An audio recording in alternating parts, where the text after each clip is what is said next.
गुढीपाडवा 3.5 मुहूर्तांपैकी एक. हा दिवस भारतभर मोठ्या उत्साहाने साजरा केला जातो. मराठी नवीन वर्षाची सुरुवात गुढीपाडव्यापासून केली जाते. प्रत्येकाच्या घरी दारोदारी गुढी उभारली जाते. गुढीपाडव्याच्या दिवशी नवीन वस्तूंची खरेदी केली जाते, नवीन कामाची सुरुवात केली जाते आणि गुढीपाडव्याच्या दिवशी गोड कडू प्रसाद देखील घेतला जातो. यामध्ये कडुलिंबाची पानं, गूळ, जिरे, ओवा ही सर्व जिन्नस टाकली जातात. आजच्या व्हिडिओमध्ये ह्या कडू गोड प्रसादाचं नेमकं काय फायदा होतो, कडुनिंबाची पानं आपल्या शरीरासाठी का आवश्यक आहे, ह्या काळामध्ये कडुनिंबाची पानं खाण्याचे काय काय फायदे होतात, हे जाणून घ्यायचं असेल तर व्हिडिओ शेवटपर्यंत नक्की पहा. नमस्कार, मी डॉक्टर सविता लांजेवार. माझ्या युट्यूब चॅनलमध्ये तुम्हा सर्वांचं पुन्हा एकदा स्वागत आहे. आतापर्यंत कडुलिंबाची पानं तुम्ही प्रत्येक गुढीपाडव्याला खाल्ली असेल, परंतु ह्या काळामध्ये म्हणजे वसंत ऋतूमध्ये कडुलिंबाची पानं खाण्याचे काय महत्व आहे हे तुम्हाला माहित आहे का? तर कडुलिंबाची पानं ही कडू आहेत, म्हणून ह्या काळामध्ये वाढलेला कफदोष कमी करण्यासाठी अतिशय उपयुक्त मानली जाते. गुढीपाडव्याच्या दिवशी कडुलिंबाची पानं खाण्याची परंपरा जरी असली तरी त्यामागे शास्त्र मात्र नक्कीच आहे. आता आपण बघूयात की आयुर्वेदामध्ये कडुनिंबाचा उल्लेख कुठे आला आहे, त्याला काय काय नावाने संबोधलं जातं, त्याचे गुणधर्म काय आहेत. तर कडुनिंबाला आयुर्वेदामध्ये अरिष्ट, सर्व रोग निवारिणी म्हणून उल्लेख आला आहे. वेगवेगळ्या त्वचा विकारांमध्ये कडुनिंबापासून बनवलेल्या तेलाचा वापर होतो, म्हणून ह्या कडुनिंबाला पिचुमर्द देखील म्हणतात. कडुलिंबाची फक्त पानच नाही तर पान, फूल, त्याची फळं, त्याच्यापासून बनवलेले तेल हे सर्व अतिशय उपयुक्त आहे. केसापासून पायापर्यंत ह्या कडुलिंबाचा वापर कसा कसा होतो आपण हे व्हिडिओच्या पुढे बघूयात. कडुनिंब हे चवीला कडू आहे, थोडेसे तुरट आहे, ते गुणाने लघु आहे, वृक्ष आहे. तसेच कडुलिंबाचा विपाक हा कडू सांगितला आहे. एकूण एक आपल्या शरीरातील कफदोष आणि पित्तदोष कमी करण्यासाठी कडुलिंब अतिशय उपयुक्त आहे, परंतु जास्त प्रमाणात जर सेवन केलं तर आपल्या शरीरातील वातदोष वाढू शकतो. आता आपण बघूयात की आपण कडुनिंबाची पानं वसंत ऋतूमध्ये गुढीपाडव्याच्या निमित्ताने का खातो. तर गुढीपाडव्याच्या दिवशी प्रत्येक घरामध्ये कडुनिंबाची पानं, गूळ, त्यामध्ये थोडेसे जिरे, थोडासा ओवा असं मिश्रण तयार करून त्याचं सेवन लहानांपासून मोठ्यांपर्यंत करायला सांगितलं जातं. यामागे परंपरा देखील आहे आणि शास्त्र देखील आहे. वसंत ऋतूमध्ये आपल्या शरीरातील कफदोष हा वाढलेला असतो. लोकांना वारंवार सर्दी, खोकला, ताप येणं किंवा मळमळ, उलटी असे वेगवेगळे कफाचे विकार झालेले असतात. ह्या काळामध्ये आपला जो अग्नी आहे, भूक आहे, ती मंद झालेली असते. त्यामुळे मंद भुकेमुळे देखील बरेचसे विकार होण्याचे चान्सेस असतात. म्हणून आपली भूक चांगली राहण्यासाठी, आपलं दीपन पाचन कर्म चांगलं होण्यासाठी ह्या प्रसादामध्ये म्हणजे कडुनिंबासोबत आपण जिरे आणि ओवा देखील ऍड करतो. कडुनिंब हे कडू असल्यामुळे आपण त्यामध्ये ते गोड लागावं म्हणून गूळ देखील ऍड करतो, जेणेकरून लहानांपासून मोठ्यापर्यंत सहजासहजी त्याचं सेवन करता आलं पाहिजे. आणि गूळ हे गुणाने उष्ण आहे, म्हणून कफदोष कमी करण्यासाठी ते देखील उपयुक्त ठरतं. शरद ऋतूमध्ये देखील अशा प्रकारे कडुनिंबाचं सेवन करणं अतिशय उपयुक्त आहे, कारण की शरद ऋतूमध्ये पित्तदोष वाढलेला असतो. त्या काळामध्ये आम्लपित्त किंवा पित्ताचे बरेचसे विकार होण्याचे जास्त चान्सेस असतात. शरद ऋतूमध्ये बऱ्याच जणांना पित्त विकार सोबत रक्तविकार, त्वचा विकार जास्त प्रमाणात होतात, म्हणून शरद ऋतूमध्ये देखील कडुनिंबाचं सेवन करणं अतिशय उपयुक्त ठरतं. या व्यतिरिक्त कडुनिंबाचे वेगवेगळे कामं देखील सांगितले आहेत. जसे की कडुनिंब हे रुच्च सांगितलं आहे, अरुद्ध सांगितलं आहे, कफच्छर्दीहर सांगितलं आहे, म्हणजे कफदोष वाढल्यामुळे ज्या लोकांना वारंवार उलटी, मळमळ होत असते ते कमी करण्यासाठी अतिशय उपयुक्त आहे. ग्राही आहे, म्हणजे जर तुम्हाला जुलाब होत असतील तर जुलाब थांबवण्यासाठी उपयुक्त आहे. कृमिघ्न आहे, आपल्या पोटातील कृमी कमी करण्यासाठी अतिशय उपयुक्त आहे. यकृत उत्तेजक म्हणून सांगितलं आहे, म्हणजे पचनक्रियेवर काम करणार आहे. आम्लपित्त कमी करण्यासाठी देखील कडुनिंब अतिशय उपयुक्त आहे. आणि सर्वांनाच माहित आहे की कडुनिंब हे त्वचा विकारांसाठी देखील अतिशय उपयुक्त आहे. जर आपल्याला कुठली ॲलर्जी झाली किंवा उन्हाळ्यामध्ये जास्त प्रमाणात घाम येत असेल तर आपण आपल्या आंघोळीच्या पाण्यामध्ये कडुनिंबाची पानं टाकतो. आपल्या शरीरातील वाढलेला आमदोष, टॉक्झिन्स त्याचं पाचन करण्यासाठी देखील कडुनिंबाचं सेवन अतिशय उपयुक्त ठरतं. भावप्रकाशकारानुसार कडुनिंब हे रक्त शुद्ध करणारं आहे, कफपित्त कमी करणारं आहे, वात वाढवणारं आहे, कफत छर्दी कमी करणारं आहे, मळमळ कमी करणारं आहे, तसेच कुष्ठहर म्हणजे वेगवेगळे त्वचा विकार कमी करण्यासाठी उपयुक्त सांगितले आहे. व्हिडिओच्या पुढे आपण बघूयात व्याधीनुसार म्हणजे रोगानुसार कडुनिंबाचं सेवन कशा पद्धतीने आणि कसं करावं. कडुनिंबाची फक्त पानच नाही तर पान, साल, फळं, फुलं, बियांपासून बनवलेले तेल हे सर्व आपल्याला आरोग्यदृष्ट्या अतिशय उपयुक्त आहे. घरगुती औषध म्हणून कडुनिंबाची जेवढी तारीफ करावी तेवढी थोडीच आहे. याचे पंचांग आपण उपयोगात आणतो. पूर्वीपासूनच बऱ्याच जणांच्या घरामध्ये रोज सकाळी कडुनिंबाची 2-3 पानं खाल्ली जातात किंवा कडुनिंबाच्या काडीपासून दातं घासली जातात. त्यामुळे दात स्वच्छ होतात आणि सोबत तोंडाचा वास कमी व्हायला मदत होते. वेगवेगळ्या त्वचा विकारांवर किंवा ॲलर्जी झाली असेल किंवा उन्हाळ्यामध्ये उन्हाची गरमी कमी होण्यासाठी, घामाचा वास येऊ नये किंवा कमी घाम यावा यासाठी आंघोळीच्या पाण्यामध्ये कडुनिंबाची पानं आवर्जून घातली जातात. बरेच जण जर जखमा झाले असतील तर जखमेवर ह्या कडुनिंबाच्या पानांचा लेप लावतात. केस धुण्यासाठी देखील, केसातील कोंडा कमी करण्यासाठी कडुनिंबाच्या पाण्याचा वापर पूर्वापारपासून चालूच आहे. आयुर्वेदातील औषधांमध्ये रक्तशुद्धीसाठी, त्वचा विकारांसाठी, डायबिटीज कंट्रोल करण्यासाठी, जंतनाशक, ताप कमी करण्यासाठी कडुनिंबाचा उपयोग होतो. युनानीमध्ये देखील कडुनिंबाचा उपयोग वेगवेगळ्या औषधांमध्ये होतो, जे ब्लड प्युरिफिकेशन करण्यासाठी, त्वचेचे आजार, जखमा कमी करण्यासाठी, ताप कमी करण्यासाठी, सूज कमी करण्यासाठी केला जातो.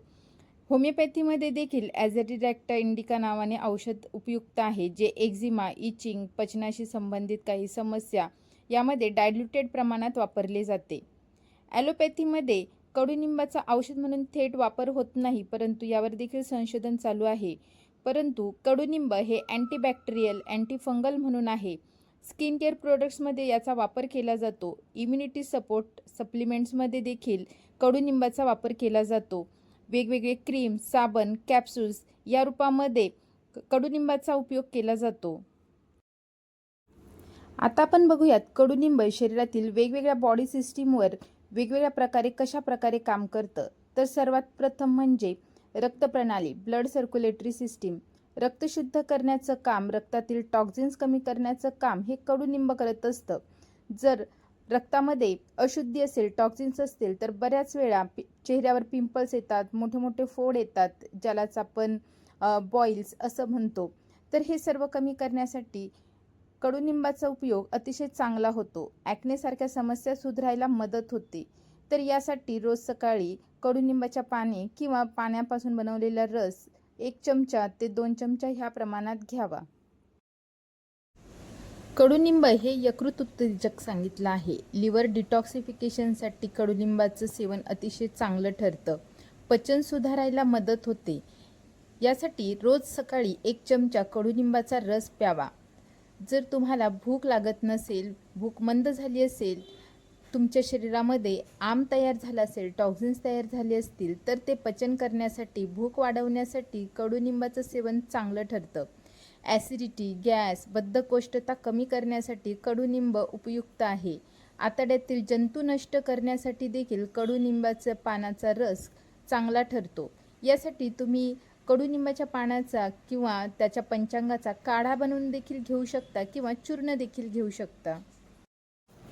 कडुनिंब सर्दी, खोकला, ताप, दमा यासारखे वारंवार होणारे इन्फेक्शन कमी करण्यासाठी अतिशय उपयुक्त आहे. कडुनिंब हे अँटीबॅक्टेरियल, अँटीव्हायरल सांगितलं आहे. ज्या लोकांना वारंवार व्हायरल इन्फेक्शन होतं किंवा सर्दी, खोकला, ताप येत असतो, अशा लोकांनी कडुनिंबाचं सेवन करावं. वसंत ऋतूमध्ये आपल्या शरीरामध्ये कफदोष वाढतो, त्यामुळे बऱ्याच जणांना सर्दी, खोकला, ताप एकाच वेळी होत असतो. एका घरात एकाला झालं की घरातील इतर सदस्यांना देखील होतो. म्हणून ह्या काळामध्ये कडुनिंबापासून बनवलेले औषधं किंवा कडुनिंबाचा रस, चूर्ण जर घेतलं तर वारंवार होणारा सर्दी, खोकला कमी होतो. आणि म्हणूनच गुढीपाडव्याच्या दिवशी आपण त्याच्या निमित्ताने कडुनिंबाचा गोड कडू प्रसादाचं सेवन करतो. कडुलिंबाचा वापर ज्वरावर म्हणजे तापेवर खूप चांगल्या पद्धतीने होतो. कडुलिंबाच्या सालीने ताप कसल्याही प्रकारचा असला तरी तो जातो. ज्वर थांबविणाऱ्या कुटकी, काळी राई, गुळवेल, अतिविषा या सर्व औषधींबरोबर कडुलिंबाची साल ज्वरावर अतिशय चांगलं काम करते.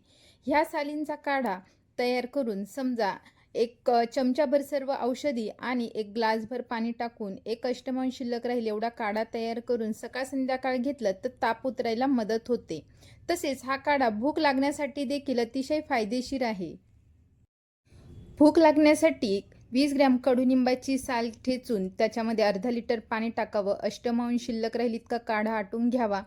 कोमट झाल्यावर त्यामध्ये 3 ग्रॅम मध घालावे आणि रोज सकाळी उपाशी पोटी हा काढा घ्यावा. यामुळे भूक चांगली लागते. ज्वरामध्ये आलेली अशक्तता, कमजोरी कमी व्हायला मदत होते. कडुलिंबाच्या सालीच्या आतील गाभ्याला खोड असं म्हणतात आणि याला एक वेगळाच सुवास असतो. हे खोड रोज उगाळून जर घेतलं तर सुमारे 5 ग्रॅम त्याचा गंध आणि 1 ग्रॅम खडीसाखर घेतली तर आपल्या शरीरामध्ये मुरलेली कडकी, उष्णता, उपदंश यासारखे विकार कमी होतात. शरीरातील उष्णता कमी व्हायला मदत होते. देवी, गोवर या कारणांनी अंगात मुरलेल्या कडकीवर हा गंध आणि खडीसाखर चांगला फायदा करते. कडुनिंब हे रोगप्रतिकारक शक्ती वाढवायला, इम्युनिटी वाढवायला अतिशय उपयुक्त आहे. कारण की कडुनिंब हे अँटीबॅक्टेरियल, अँटीफंगल आहे. बॅक्टेरिया, व्हायरसशी लढायला ताकद मिळते. म्हणून ज्या लोकांना वारंवार सर्दी, खोकला, ताप होतो अशा लोकांनी रोज सकाळी कडुनिंबाचा रस किंवा चूर्णाचं सेवन करावं. व्रण भरून यायला व्रण शोधन करण्यासाठी कडुनिंबाची पानं अतिशय उपयुक्त आहेत. बरेच जण आजही जर जखमा झाल्या असतील तर त्यावर कडुनिंबाची पानं ठेचून लावतात. तर ही कुठलीही जखम भरून यायला कडुलिंबाची पानं अतिशय चांगलं काम करते. जेवढा व्रण असेल त्याप्रमाणे पानं मधात वाटून घ्यायची आणि गोलाकार करून त्या व्रणावर लावायची. दुसऱ्या दिवशी ते काढून टाकायचे. कडुलिंबाची पानं घालून आटून तयार केलेल्या पाण्याने, त्या काढ्याने ते व्रण पुन्हा धुवून साफ करून घ्यायचं आणि पुन्हा ते कडुलिंबाची पानं मधामध्ये वाटून पुन्हा लावायची. असं समजा काही दिवस केलं तर जुनातला जुना व्रण, हट्टीचा हट्टी व्रण जो कधीच बरा होत नाही तो व्रण देखील बरा व्हायला मदत होते. दाताच्या आरोग्यासाठी देखील कडुनिंबाच्या काडीने ब्रश करणं अतिशय चांगलं आहे. यामुळे दात मजबूत होतात, हिरड्यांचे आजार कमी होतात, हिरड्या मजबूत होतात. हिरड्यातून जर रक्तस्राव होत असेल तर तो कमी होण्यासाठी उपयुक्त आहे. तोंडाचा वास येत असेल तर वास कमी होतो, जीभ स्वच्छ होते आणि भूक चांगली लागायला मदत होते. चेहऱ्यावर जर मुरूम असेल तर तुम्ही कडुनिंबाचा काढा तयार करून त्या काढ्याने आपला चेहरा धुवावा. रोज सकाळी कडुनिंबाच्या पानाचा रस 1 चमचा ह्या प्रमाणात उपाशीपोटी घ्यावा. त्यामुळे शरीरातील गरमी कमी होते आणि चेहऱ्यावरील मुरूम कमी व्हायला मदत होते. मुरुमांमध्ये बऱ्याच वेळा इन्फेक्शन होतं, ते इन्फेक्शन देखील कमी व्हायला मदत होते. वेगवेगळ्या त्वचा विकारांवर तर कडुनिंब अतिशय अमृताचंच काम करतं. त्वचा स्वच्छ करण्याचं, निरोगी ठेवण्याचं काम करतं. खाज, एक्झिमा असे वेगवेगळे त्वचेचे इन्फेक्शन कमी करण्यासाठी उपयुक्त आहे.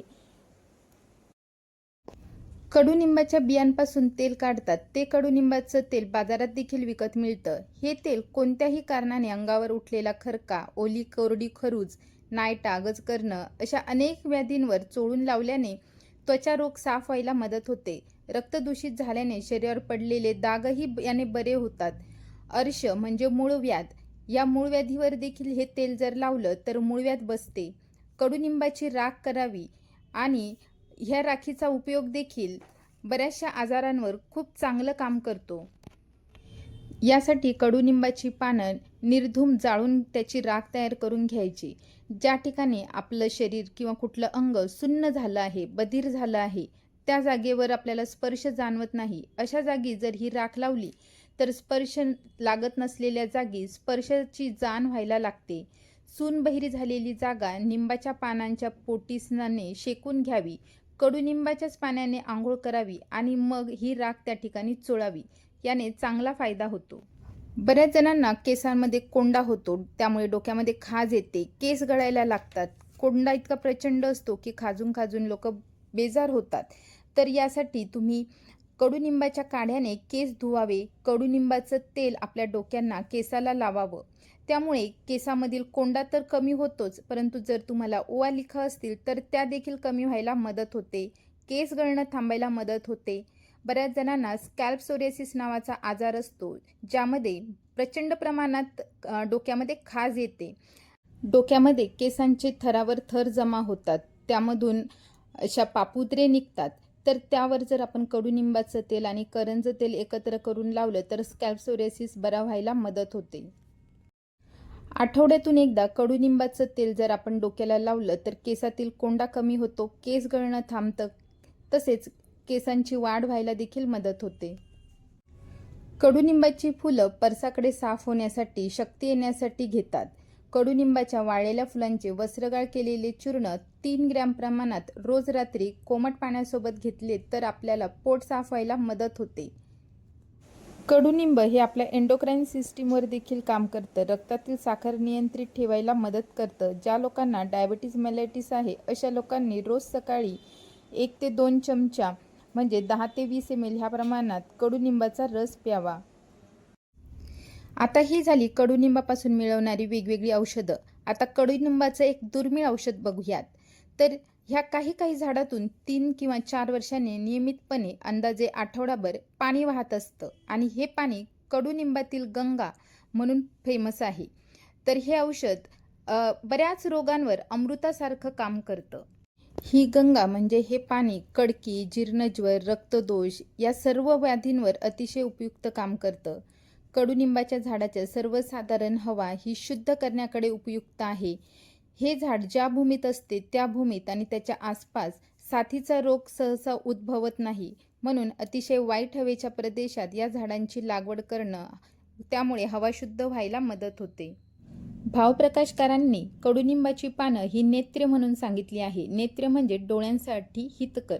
जर डोळ्यामध्ये कुठल्याही प्रकारचा संसर्ग झाला, कंजक्टिव्हायटिस झालं, डोळे लाल झाले तर कडुनिंबाच्या पाण्यापासून म्हणजे कडुनिंबाच्या पानांचा काढा तयार करून साधा झाल्यावर त्याने डोळे धुवावे. कडुनिंबाचं सेवन हे जेवढं चांगलं आहे तेवढंच जास्त मात्रेमध्ये जर कडुनिंबाचं सेवन केलं तर त्याचे दुष्परिणाम देखील होऊ शकतात. कडुनिंब हे गुणाने म्हणजे चवीला कडू आहे, तुरट आहे, गुणाने शीत आहे, त्यामुळे आपल्या शरीरातील वातदोष वाढण्याचे जास्त चान्सेस असतात. तसेच कडुनिंब कडू असल्यामुळे आपल्या रक्तातील साखर म्हणजे शुगर लेवल लवकर डाऊन करतं. म्हणून जर तुम्ही कडुनिंबाचं सेवन वारंवार करत राहिलात तर तुमची शुगर डाऊन होण्याचे चान्सेस जास्त आहेत. आता आपण बघूयात कडुनिंबाचं सेवन किती मात्रेमध्ये करणं गरजेचं आहे. जर तुम्ही कडुनिंबाचा रस म्हणजे स्वरस घेत असाल तर रोज सकाळी उपाशीपोटी 10 ते 20 ml ह्या प्रमाणात घ्यावा. जर तुम्ही कडुनिंबाचा कल्क, चटणी किंवा त्याची पेस्ट तयार करून खाणार असाल तर 10 ते 20 ग्रॅम ह्या प्रमाणात खावी. कडुनिंबाचा काढा तयार करून घेणार असाल तर सुमारे 50 ते 100 ml ह्या प्रमाणामध्ये काढा तुम्ही घेऊ शकता. कडुनिंबाचं चूर्ण तुम्ही खाणार असाल तर 2 ते 4 ग्रॅम ह्या प्रमाणामध्ये कडुनिंबाचं चूर्ण तुम्ही मधासोबत घेऊ शकता. कडुनिंबाचं तेल तुम्हाला सेवन करायचं असेल, घ्यायचं असेल तर तुम्ही 5 ते 10 थेंब कडुनिंबाचं तेल कोमट पाण्यासोबत घेऊ शकता. तर अशा प्रकारे तुम्ही देखील कडुनिंबाचं सेवन करायला सुरुवात करा. योग्य मात्रेमध्ये जर तुम्ही कडुनिंबाचं सेवन केलं तर केसापासून पायापर्यंत तुम्हाला त्याचे फायदे मिळतील. आणि ह्या वसंतात गुढीपाडव्यापासून जर तुम्ही कडुनिंबाचं सेवन केलं तर तुम्हाला कफाचे 20 विकार होणार नाही. शरद ऋतूमध्ये जर तुम्ही कडुनिंबाचं सेवन केलं तर तुम्हाला पित्ताचे 40 विकार होणार नाहीत, किंवा झालेच तर ते लवकर कमी व्हायला, लवकर बरे व्हायला मदत होतील.